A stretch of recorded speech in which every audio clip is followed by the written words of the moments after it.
করে যে আমলের কারণে সে তোমার আগে জান্নাতে প্রবেশ করবে। হুজুরে পাক সাল্লাল্লাহু আলাইহি ওয়াসাল্লামের কথা শুনে হযরত ফাতেমা রাদিয়াল্লাহু তাআলা আনহা বললেন, আব্বাজান, এটা কিভাবে সম্ভব? আমি জান্নাতের সকল মহিলাদের সর্দারিনী, কিভাবে কোনো মহিলা আমার পূর্বে জান্নাতে প্রবেশ করবে? জান্নাতে পূর্বে প্রবেশ করার আকাঙ্ক্ষা সকলেরই রয়েছে।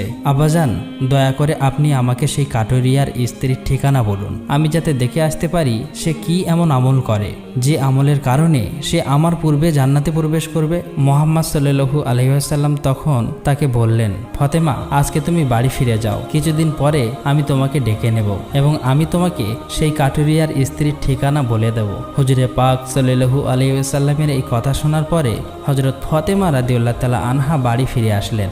এইভাবে বেশ কিছুদিন অতিবাহিত হয়ে গেল। এর মধ্যে হযরত ফাতেমা রাদিয়াল্লাহু তাআলা আনহা অসুস্থ হয়ে পড়লেন। একে তো তিনি অসুস্থ, অন্যদিকে একাধারে